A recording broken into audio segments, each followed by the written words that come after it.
नमस्ते विद्यार्थी मित्रांनो. बघा, मला समजत आहे की मुलांची पालकांची खूप उत्सुकता लागलेली आहे अलॉटमेंट संबंधी.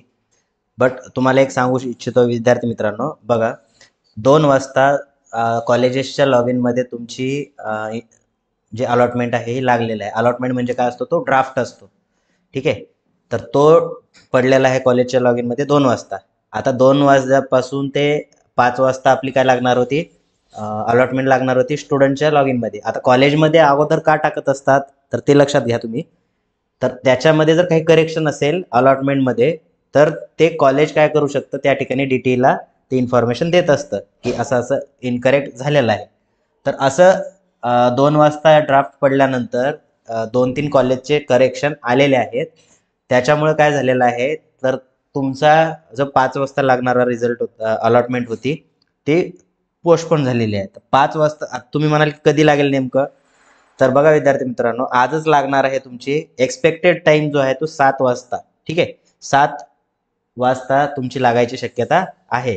आता तुम्ही लगेच 7 वाजता मला फोन करसाल, त्यापेक्षा सेफ साईड म्हणून 7 ते 9चा आपण टाइम जो आहे तो या ठिकाणी कन्सिडर करत आहे. कारण 2 तासामध्ये ते करेक्शन वगैरे सर्व करून ड्राफ्ट जो आहे तो अलॉटमेंट जो आहे ते तुमच्या लॉग इनमध्ये दिसेल. ठीक आहे. एक्सपेक्टेड टाइम जो आहे तो 7 वाजेपर्यंत तुमची लागायला पाहिजे. 7 ते 9, 8-9 2 तासाचा वेळ जो आहे त्याच्यामध्ये तुमची कन्फर्म अलॉटमेंट जी आहे ती लागून जाईल. ठीक आहे. तर प्रोसेस समजली असेल विद्यार्थी मित्रांनो. अगोदर ड्राफ्ट जो आहे तो कॉलेज लॉग इनमध्ये येत असतो. त्याच्यामध्ये काही करेक्शन असेल, कॉलेजनं जर करेक्शन पाठवलं तर त्याला करेक्ट करून नंतर आपल्याला काय करावं लागतो, तुमची अलॉटमेंट लागत असते.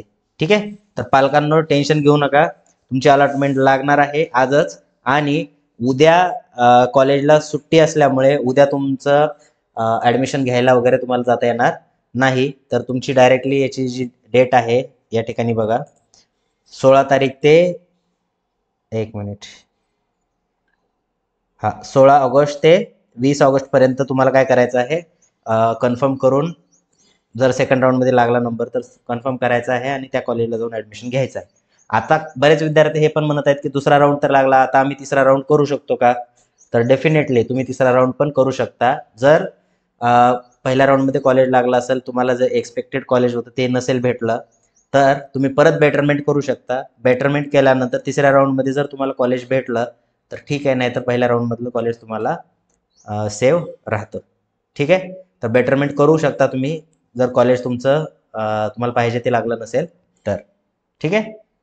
तर पालकांनो थोडंसं पेशन्स ठेवा आणि लगेच कॉल वगैरे करू नका. ठीक आहे. तर टेक्निकल इश्यू झाल्यामुळे, नाहीतर तुमची 5 वाजताच लागणार होती. ठीक आहे. भेटू आपण नेक्स्ट व्हिडिओमध्ये. पुढच्या व्हिडिओमध्ये मी सांगेल बाकीची प्रोसेस काय आहे ते. ठीक आहे.